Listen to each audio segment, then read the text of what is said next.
Muy bien, esto va a ser todo un debate. Esvásticas, ISIS, Hezbollah, banderas de Hamas. Estos son solo algunos de los símbolos controvertidos que hemos visto ondeando en las calles de Estados Unidos y en todo el mundo. Pero ¿realmente todos estos están protegidos por la primera enmienda de Estados Unidos? ¿Y puede o debería Estados Unidos hacer más para combatir la exhibición de símbolos de odio? Esta noche, para nuestro debate, nos acompaña Dov Hikind, fundador de Americans Against Antisemitism, profesor Jacob Mejongama, director general de Future of Free Speech y profesor investigador en la Universidad Vanderbilt, y nuestro corresponsal senior de I-24 News, Owen Alterman. Hola a todos. Pero antes de comenzar nuestro debate, conozcamos un poco de contexto. En Estados Unidos, símbolos como la esvástica o una bandera del ISIS generalmente están protegidos por la primera enmienda. La ley generalmente trata la exhibición de una bandera, letrero o símbolo como una forma de expresión, incluso cuando el mensaje es ampliamente considerado como odioso, ofensivo o extremista. En la mayoría de los casos, el gobierno no puede prohibir esa expresión, simplemente porque no está de acuerdo con el punto de vista que se está comunicando. Sin embargo, la protección de la primera enmienda no es absoluta.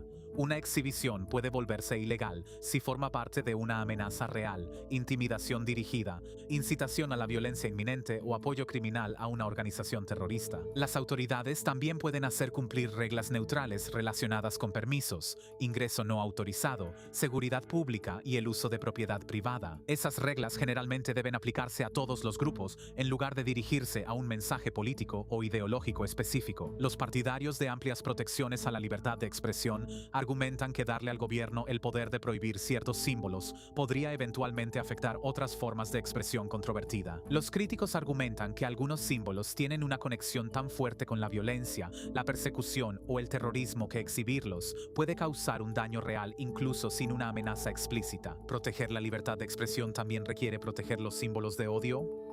Muy bien, y ahora estamos listas para comenzar nuestro debate. De nuevo, tenemos a Dov, al profesor Jacob y a Owen Alman. Y vamos a empezar primero con Dov. La primera pregunta. Cada uno de ustedes tendrá 30 segundos para responder antes de que profundicemos en más capas de este debate. Así que la primera pregunta, 30 segundos. ¿Proteger la libertad de expresión también requiere proteger los símbolos de odio? Dov.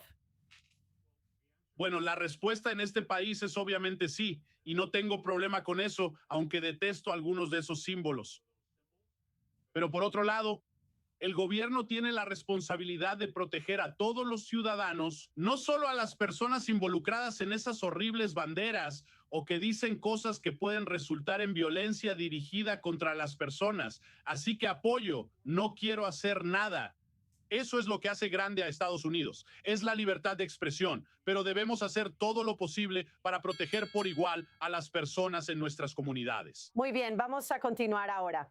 Eso fueron 30 segundos, profesora Jacob. ¿Qué opina sobre esto? Estoy muy de acuerdo con esos sentimientos. Creo que es importante señalar que los grupos judíos desempeñaron un papel clave para derrotar las leyes contra el discurso de odio en Estados Unidos, porque reconocieron que las restricciones a la libertad de expresión son adoptadas y aplicadas por las mayorías. Y por eso, si eres la minoría, solo estás a una mayoría política de distancia de ser el objetivo en lugar del beneficiario de esas leyes. Y también es cierto que los gobiernos, obviamente, deben proteger contra amenazas, incitación e intimidación. Y eso es totalmente compatible con la fuerte y sólida protección de la primera enmienda que existe en Estados Unidos. Muy bien, Owen. Emily, hay muchas partes de la Constitución de Estados Unidos que están rotas. Un Senado que le da tantos escaños a California como a Wyoming, el colegio electoral, el filibusterismo, las leyes de financiamiento de campañas, pero la primera enmienda no es una de ellas. Es única en Estados Unidos. Los países europeos e incluso Israel tienen reglas muy diferentes sobre la libertad de expresión, incluyendo el discurso de odio. Pero como acabamos de escuchar de nuestros dos primeros invitados, y como dijo Oliver Wendell Holmes hace casi 100 años, el discurso que la primera enmienda está destinada a proteger son las ideas que odiamos, lo que significa que el discurso impopular y de odio está protegido por la primera enmienda. Eso debe respetarse tanto en la ley como en el espíritu. El informe de Joe está justo en los márgenes. Es su manera de abordar el discurso. En general, no deberían tomarse. Muy bien. Así que sí, esto es claramente algo muy, especialmente ahora que estamos en la era de la inteligencia artificial y las redes sociales. Esto claramente le da un nuevo giro a este tipo de cosas. Así que la pregunta, ¿mostrar un símbolo de odio es simplemente una expresión política o puede en sí mismo equivaler a intimidación, Dov? Hola, no hay duda de que mucho de lo que está pasando en este país, en las calles con símbolos de odio, me refiero, ya sabes, banderas en apoyo a Irán y a Hezbollah, por supuesto, esos son puramente símbolos de odio y están destinados a intimidar, y es un horror lo que está ocurriendo en el país. Pero el otro lado de la moneda, y lamentablemente no se está haciendo, hay miedo dentro de la comunidad judía en este país. Se habla dentro de la comunidad sobre si hay un futuro en Estados Unidos para los judíos. Eso es horrible. ¿Cómo es posible que eso sea lo que la gente está diciendo cuando se sientan en su mesa de Shabbat, etcétera? Entonces, sabes, tenemos que encontrar una manera de abordar esto. Ahora mismo no se está haciendo de manera efectiva y me encantaría hablar sobre el alcalde de Nueva York, quien es un símbolo de la incitación que está ocurriendo en este país. Entonces, sí, ¿qué piensa usted, profesora? Existe un punto medio, hay un área gris, la ley es la ley, pero no creo que los padres fundadores esperaran que estuviéramos donde estamos ahora y lo fácil y abierto que es este tipo de discurso de odio. Yo diría que esta no es una discusión nueva. Obviamente, ha habido muchos episodios en la historia estadounidense con brotes feos de racismo, ya sea antisemitismo o racismo contra los negros, por ejemplo, y hay una muy buena razón por la que la primera enmienda protege incluso el discurso de odio. Yo vivo en Tennessee. Si retrocedes a la década de 1940, el jefe de policía aquí en Memphis amenazó a los periódicos propiedad de personas negras diciendo, ya sabes, están difundiendo discursos de odio al criticar la segregación racial. Así que la misma persona que, ya sabes, al decir que estaban incurriendo en discurso de odio, era la persona que estaba imponiendo la segregación. Pero nosotros, como sociedad civil, podemos usar la palabra, podemos usar la libertad de expresión, literalmente, para contrarrestar estas cosas. Así que muy a menudo lo que verás, si hay una marcha neonazi, por ejemplo, los manifestantes contrarios superarán en número a los neonazis. Y eso es un símbolo mucho más poderoso de la resiliencia de la sociedad estadounidense,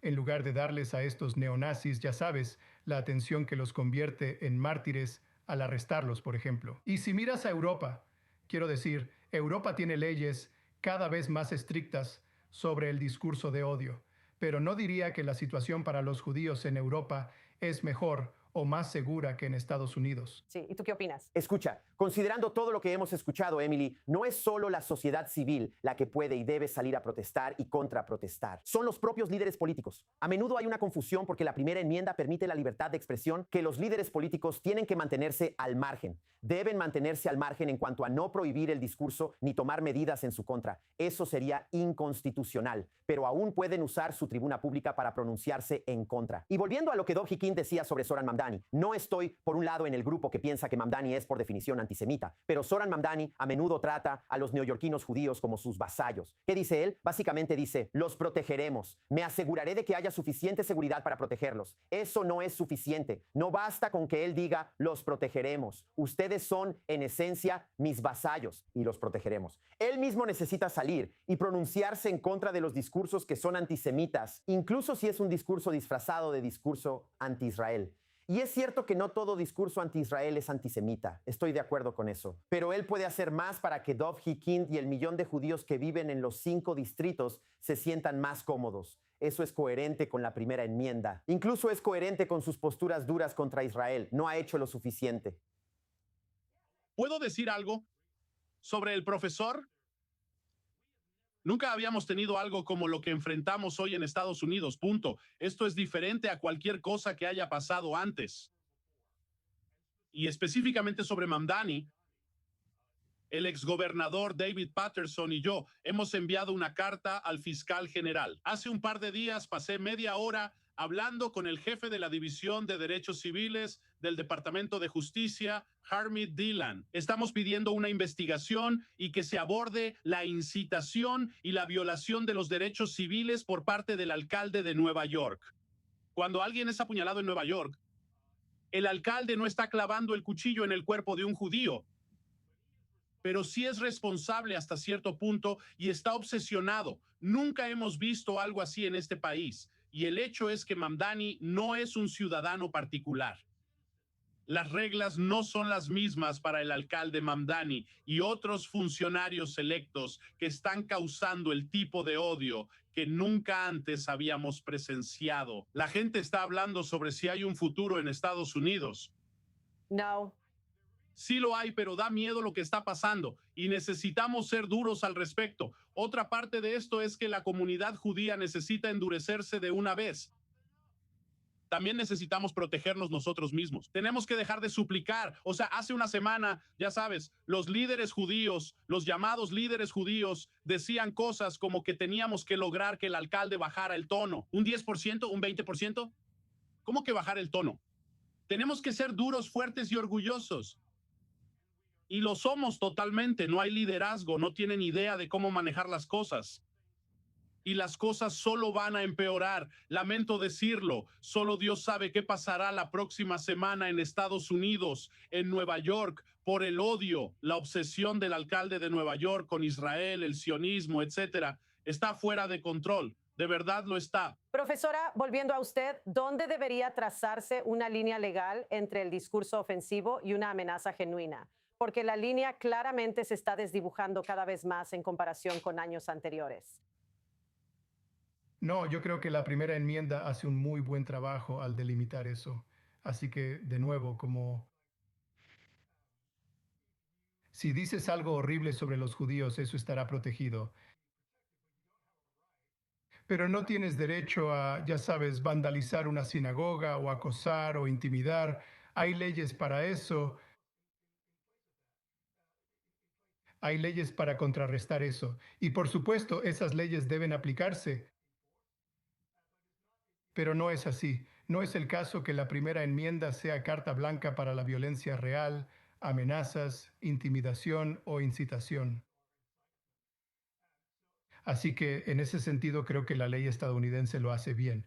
Y de nuevo, como dije, no solo los grupos judíos, sino también, ya sabes, los jueces judíos de la Corte Suprema han reconocido la importancia, tal vez algo contraintuitivo, un principio que es sólido y basado en principios.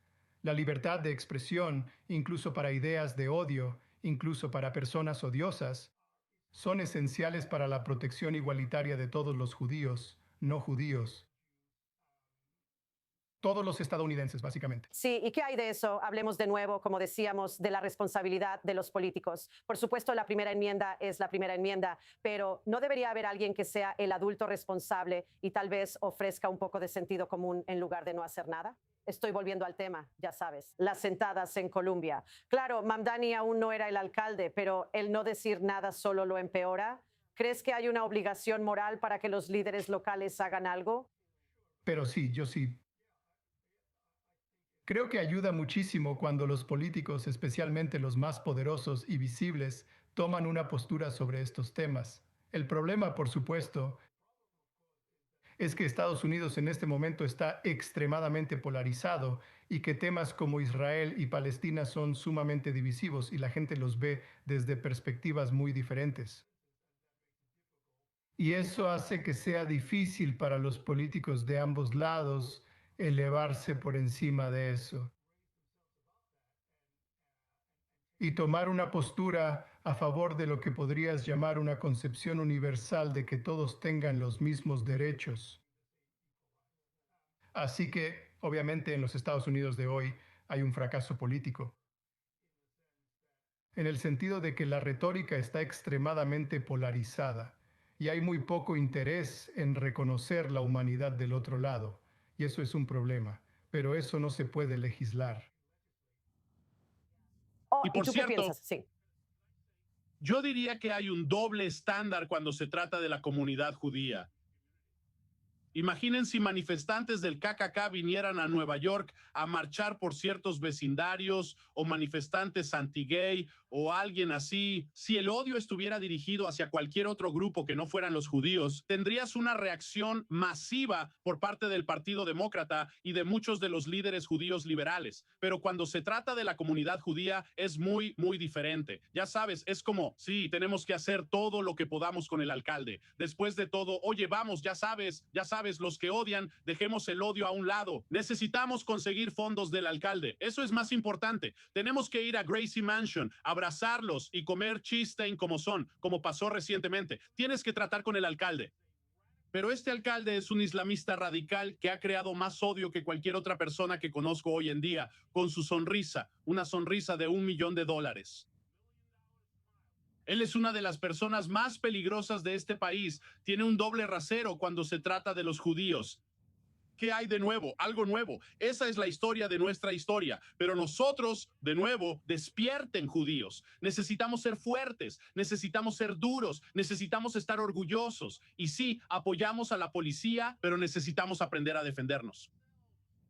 Sabes, tal vez marchemos hacia otros vecindarios y veamos cómo se sienten y así podamos expresar nuestros sentimientos. Sabes, lo que está pasando ahora nos está llevando directo al infierno. Y la comunidad judía está en peligro como nunca antes. Así que podemos hablar de la primera enmienda. Mira, lo primero que dije es que no quiero cambiar nada. Lo que hace especial a este país son precisamente estas protecciones. Pero ¿qué hay de proteger al resto de la gente? ¿Sabes? ¿Qué tal proteger a la mayoría de las personas que tienen miedo, que se sienten intimidadas, quitándose Correcto. sus Perdón kipás, por quitándose interrumpirte, sus pero tenemos estrellas que... de David? Owen no ha tenido oportunidad de hablar. Owen, creo que estábamos hablando de la situación en el campus. Quiero decir, debería haber, ya sabes, policía del campus, educadores, otras personas que puedan ayudar a monitorear, sabes, restricciones más estrictas de las que el gobierno puede imponer por la ley. Mira, Emily, las universidades privadas presentan una cuestión fascinante porque la primera enmienda no se les aplica. No hay nada que impida que la Universidad de Columbia, Harvard o cualquier otra universidad privada en Estados Unidos aprueben reglas contra el discurso de odio que regulen lo que sucede en el campus. Y vaya que hemos visto a las universidades lidiar con esto. Así que no tienen la primera enmienda como respaldo de la misma manera que las universidades públicas o los gobiernos. Pero creo que por lo que estamos escuchando, dado el sistema estadounidense y dado lo amplio que es el margen, y creo que en nuestra opinión debería ser así para la libertad de expresión en el modelo estadounidense, esto hace que sea aún más importante que los políticos alcen la voz. Y Dov Hikind, por supuesto, tiene razón en que el alcalde Mamdani y todos los demás deben proteger a los neoyorquinos judíos. Pero vuelvo a decir esto nuevamente con humildad desde miles de millas de distancia, miles de kilómetros de distancia. Los judíos de Nueva York no son vasallos de Mamdani a los que él deba proteger.